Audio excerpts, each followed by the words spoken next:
Queridos hermanos,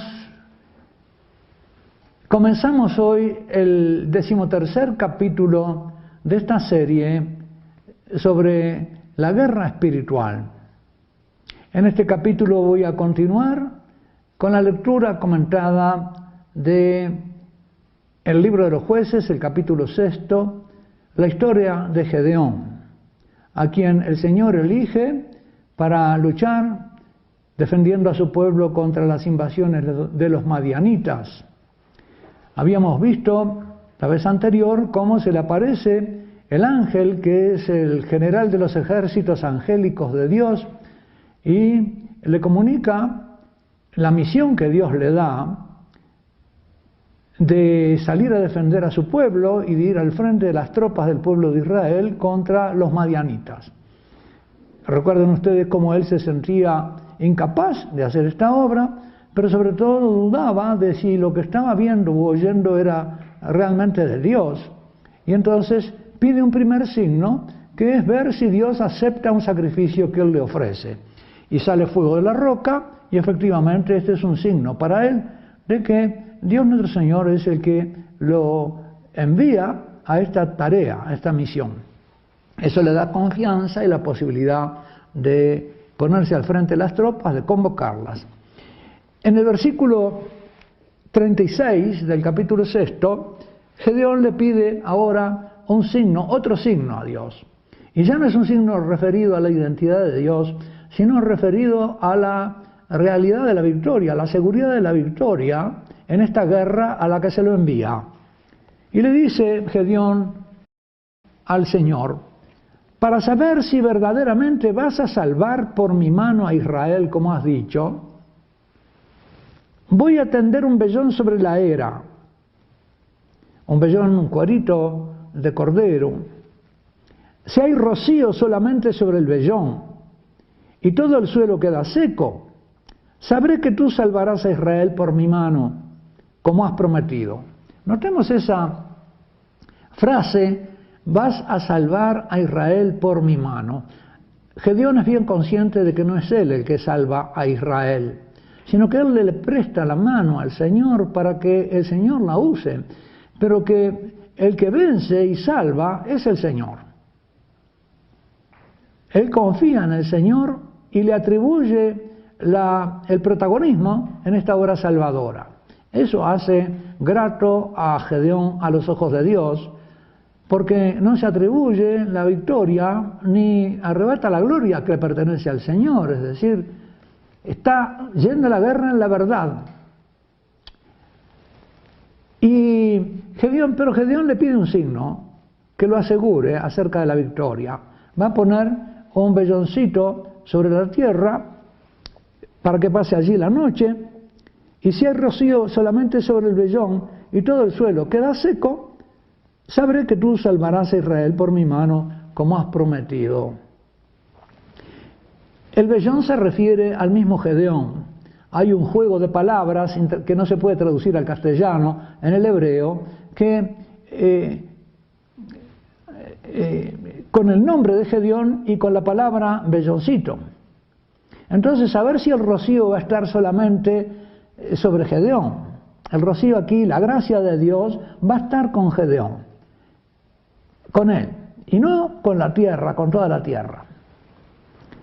Así sucedió, y Gedeón se levantó de madrugada, estrujó el vellón y exprimió su rocío, y era una vasija llena de agua, un rocío abundante, porque en Israel, en la Palestina, el rocío por la noche es como una especie de llovizna que riega la tierra. Y entonces Gedeón le dijo a Dios, todavía pide un signo mayor, o de nuevo, le dice al Señor: no te irrites contra mí, si me atrevo a hablar de nuevo. Por favor, quisiera hacer por última vez la prueba con el vellón. Ahora que quede seco solo el vellón y que haya rocío por todo el suelo. Y Dios lo hizo así. Aquella noche quedó seco solamente el vellón y por todo el suelo había rocío. Ahora es a ver si el Señor va a regar la tierra suya y no a los enemigos. No entramos en más detalles sobre este doble signo. Los santos padres han visto en esto signos del Nuevo Testamento, pero no podemos detenernos en analizar la teología que hay detrás de este doble signo del vellón. Pasamos entonces ahora a comentar el capítulo 7 del libro de los Jueces. El Señor reduce el ejército de Gedeón, le dice a Gedeón que son demasiados los hombres. Comienza ya la campaña.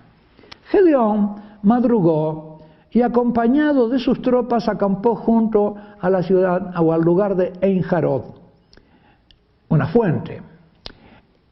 El campamento de Madián quedaba al norte del suyo, al pie de la colina de Moré en el valle. Y el Señor le dijo a Gedeón: los hombres que te acompañan son demasiado numerosos como para que yo entregue a Madián en tus manos. A ver si Israel se va a enorgullecer de ello a mi costa, diciendo: mi propia mano me ha salvado. Así que pregona esto a oídos del pueblo.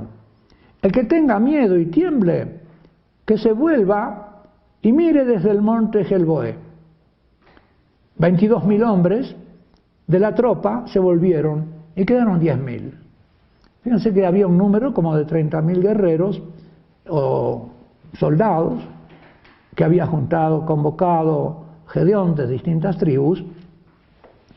Y el Señor es muy celoso de su gloria por el bien del pueblo, para que nadie se arrogue la obra de la gracia y entre en ese error tremendo. Entonces el número puede ser una tentación para que se atribuyan la victoria a ellos, al número. Éramos tantos que nosotros ganamos. El Señor está empeñado en que esto no suceda. No lo quiere por el bien del pueblo, porque pensaría que por sí mismo puede vencer. Esto es importante porque más adelante, precisamente, los israelitas van a pedir a Samuel que les nombre un rey para luchar sus batallas, sus propias batallas. Esta tentación que aquí adelanta a Dios nuestro Señor no es ilusoria, es muy real, y después se confirma con la historia. Quedaron pues 10.000 hombres para seguir a Gedeón, y el Señor le insiste: hay todavía demasiada gente, hazlos bajar al agua y allí te los pondré a prueba. El Señor va a hacer una prueba sobre el ánimo de los combatientes, a ver su decisión de ir. Primero ha eliminado a los que tenían miedo. Ya hemos visto muchas veces este tema, sobre todo en el comentario del capítulo 20 del libro del Deuteronomio. En el ritual de la Guerra Santa, el sacerdote dice que no se ha de temer. Shema Israel, no temerás. Escucha Israel, no debes temer. Y después los escribas apartarán a todos los que tienen un motivo de temor, los que han construido una casa, los que han plantado una viña, los que están comprometidos para casarse, tienen motivos para temer, se van a entristecer y van a debilitar el ánimo de la tropa. El principal inconveniente en el combate de la Guerra Santa es el miedo, contrario a la decisión y a la fe y a la confianza en que el Señor, si lo ha prometido, cumplirá la promesa y salvará a Israel. Hemos visto ya también otras veces, y recordémoslo, tenemos que recordarlo, que este no temáis es también un mandamiento de nuestro Señor Jesucristo.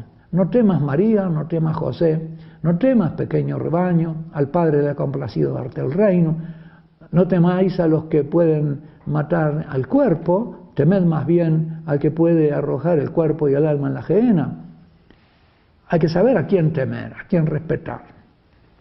A Dios tenemos que amarlo, y el amor exorciza el miedo, como hemos leído en la primera carta de Juan. Y nuestro Señor Jesucristo también en la última cena, recordémoslo también, porque es importante que mantengamos esta relación entre el Antiguo y el Nuevo Testamento para ver, como lo hemos dicho, que el Antiguo Testamento nos contiene y nos explica el Nuevo, y el Nuevo realiza lo que estaba oculto en el Antiguo. En estos temas de la Guerra Santa de la Guerra Santa del Antiguo Testamento está la guerra espiritual del cristiano, con distintas armas contra distintos enemigos, Pablo nos dice en Efesios que no es contra la carne y la sangre, no es contra hombres, sino contra espíritus, es una lucha espiritual, una guerra espiritual. Entonces Gedeón hizo bajar la gente al agua, como Dios le había ordenado, y el Señor le dijo: a todos los que pasen lamiendo el agua con la lengua como lame un perro, los pondrás a un lado, y a todos los que se arrodillen para beber, los pondrás al otro. Los que pasaban corriendo y tomando el agua con la mano, así como con la palma de la mano, esos eran los decididos, los que iban al combate. En cambio los otros se arrodillaban al borde del agua para tomar el agua, y esos no daban signos de una decisión tan grande de querer ir a la guerra y no importarles tanto la propia fe, la propia sed. 300 hombres lamieron el agua, llevándola con las manos a la boca, y el resto de la tropa se había arrodillado para beber en la orilla. Es decir, unos bebían ya pasando el río, bebían. No tardaban tiempo en cruzar el agua, iban tomando el agua mientras cruzaban. Los otros se detenían para beber y mostraron un signo de menor decisión. No es que temieran, pero no eran decididos. No tenían ganas de ir a cumplir la voluntad de Dios contra el enemigo. Solo 300 hombres quedan, de 30.000, 300. Ustedes calculen el porcentaje. A Dios va a decir Judas Macabeo en el libro de los Macabeos: a Dios le da lo mismo vencer con muchos que con pocos.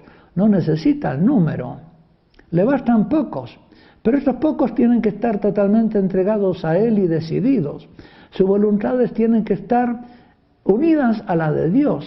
Tiene que haber una comunión de deseos entre los guerreros de la Guerra Santa y los de el Señor. Y esto va a suceder también en el Nuevo Testamento. La lucha espiritual exige el amor perfecto, o lo más perfecto posible, porque ese amor es el que exorciza al miedo. Ese amor es el que permite confiar en el Señor y poner su esperanza en el Señor, como vemos que el Hijo pone la esperanza en manos del Padre en el huerto. Allí vemos el modelo del guerrero de la Guerra Santa y vemos allí al victorioso. Es un solo hombre que vence en el huerto al enemigo. Los apóstoles se dormían, no podían velar con el Señor en la oración. Él es el que vela en oración. Y esa vela en oración le da la victoria. Entonces el Señor dijo a Gedeón: con los 300 hombres que han lamido el agua, yo os salvaré. Fíjense, no es con los hombres, no, con ellos Él los va a salvar. Van a ser el instrumento que el Señor va a usar para salvar Él, no los hombres.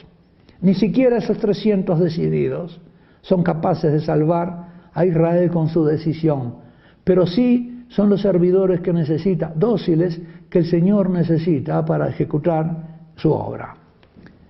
Y entregaré a Madián en tus manos. Esta es la fórmula de la entrega que ya hemos visto en otras veces. Es Dios el que entrega a los enemigos en las manos del guerrero.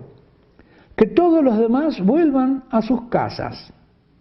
Tomaron en sus manos las provisiones de la tropa y sus cuernos de guerra, y Gedeón se quedó solo con los 300 hombres, y el resto de los israelitas los envió a sus respectivas tiendas. El campamento de Madián estaba debajo del suyo, en el valle. Ellos estaban en la montaña. Y ahora viene un presagio de la victoria. Aquella noche le dijo el Señor a Gedeón: ponte en marcha y baja al campamento, porque lo he puesto en tus manos. Esta es la fórmula de entrega. Le había dicho que lo iba a entregar. Bueno, ya está puesto en las manos de Gedeón. Y le dice: baja y te vas a convencer de que es así. Claro que para bajar al campamento se necesita coraje. Bajar solo al campamento de los enemigos en la noche se necesita coraje. Pero más se necesita confianza en la palabra del Señor. Y esto es lo que quiere el Señor: que Gedeón crea en su palabra y que muestre un gesto de confianza. Como vimos que hizo el Señor con Moisés, cuando le ordenó que tirara su bastón al suelo y el bastón se convertía en serpiente, y luego le mandó que tomara la serpiente por la cola. Sabemos todos que la serpiente se toma por la cabeza, que el que la toma por la cola le da un punto de apoyo, la serpiente lo va a morder inexorablemente. Y sin embargo, Moisés obedece, exponiéndose a un riesgo de muerte, toma la serpiente por la cola y se convierte de nuevo en un bastón.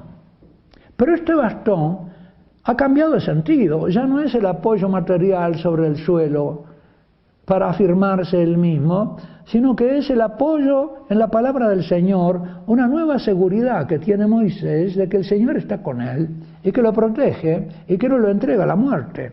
Algo así sucede con este mismo gesto del Señor cuando lo manda a Gedeón ir por la noche a meterse entre los enemigos, donde seguramente había centinelas. No obstante, si temes bajar, ve primero con tu criado Purá, le permite ir con un compañero, y escucha lo que dicen. Puede ir con su servidor. Seguro que se fortalecerá tu mano con ello y luego bajarás a atacar al campamento. Bajó entonces Gedeón, como le decía el Señor, con su criado, hasta la extremidad de las avanzadillas, de las avanzadas del campamento. Los madianitas y los amalecitas y todos los hijos de Oriente habían caído sobre el valle numerosos como langostas. Sus camellos eran incontables, como la arena de la orilla del mar. Imagínense, él iba con 300 hombres y los otros tenían más que los 30.000 que el Señor le había ordenado licenciar. Lo que el Señor pide de Gedeón es la confianza, queridos hermanos. Fundamental, la confianza. Y nuestro Señor también va a pedir de nosotros la confianza y la docilidad, la obediencia. Le dice a aquel leproso el Señor, aquel leproso que curó el Señor, después de curarlo y darle muestra de su poder, le dice, pero no lo digas a nadie. Y él, que había tenido fe para pedir milagros, no tiene fe para obedecer. Y va y se lo dice a todo el mundo. Desobediente. Acá vemos la obediencia de Gedeón y la confianza de Gedeón. Y Gedeón se acerca entonces a las avanzadillas del campamento enemigo tan numeroso y oyó que un hombre contaba un sueño a su vecino. Decía, he tenido un sueño. Un pan de cebada rodaba por el campamento de Madián, llegaba hasta la tienda, chocaba contra ella y la volcaba, quedándolo de arriba abajo. Es decir, un pan de cebada que rodaba y daba vuelta la tienda del general del ejército. Su vecino le respondió, esto no puede significar más que la espada de Gedeón, hijo de Joás, el israelita. Dios ha entregado en sus manos a Madián y a todo el campamento. Reconoce el enemigo entonces que se trata de que están derrotados. Ignora naturalmente que los israelitas son solo 300. Cuando Gedeón oyó la narración del sueño y su explicación, se postró delante del Señor, volvió al campamento de Israel y dijo, y dio la orden de ataque, en marcha, porque el Señor ha puesto en vuestras manos el campamento de Madián. Y entonces comienza un ataque por sorpresa. Gedeón dividió a los 300 hombres en 3 cuerpos, les dio a todos cuernos y cántaros, no llevan espadas, cántaros vacíos, con antorchas dentro de los cántaros, y les dijo, fijaos en mí y haced todos al mismo tiempo lo que hago yo. Cuando llegue yo al extremo del campamento, haced vosotros lo que me veáis hacer. Cuando yo y todos mis compañeros toquemos los cuernos, los tocaréis también vosotros y gritaréis por Yahvé y por Gedeón. Gedeón y los 100 hombres que le acompañaron llegaron al extremo del campamento al comienzo de la guardia de la medianoche, cuando acababan de hacer el relevo de los centinelas. Tocaron los cuernos, rompieron los cántaros que llevaban en la mano, hicieron nada más que ruido, y entonces los 3 cuerpos del ejército tocaron a su vez los cuernos y rompieron los cántaros. Llevaban en la izquierda las antorchas y en la derecha los cuernos para poder tocarlos. Ninguna espada. Y gritaron, la espada, por Yahvé y por Gedeón. Y se quedaron quietos, cada uno en su lugar alrededor del campamento. Todo el campamento se despertó y lanzando alaridos se dieron a la fuga. Se apoderó el terror de los enemigos, ellos mismos se asustaron. Dios arrojó un terror sobre ellos. Mientras los 300 tocaban los cuernos, el Señor volvió la espada de cada uno contra su compañero por todo el campamento. Y se atacaron entre ellos en la confusión de la noche. La tropa huyó hasta Bet Hasitá, hacia Sartán, hasta la orilla de Abel Mejolá, frente a Tabar. Y entonces el Señor le da la orden a Gedeón de que sí, que los persigan. Y allí ellos los persiguen con la espada, porque el Señor ha entregado a los enemigos en sus manos, como se lo había prometido a Gedeón. Y lo había hecho con solo 300 valientes que no iban con armas, porque Dios es celoso, no quiere que nos atribuyamos sus obras y por nuestro bien. Queridos hermanos, aprendamos de esto lo que el Señor quiere, confiemos en su gracia, estemos dispuestos a seguir sus inspiraciones y el Señor nos dará la victoria, la guerra espiritual en que los bautizados estamos en el mundo. Que Dios Todopoderoso los bendiga, el Padre, el Hijo, el Espíritu Santo, y los espero en el capítulo 14, el próximo capítulo de esta serie sobre la guerra espiritual. Seguiremos leyendo las Sagradas Escrituras.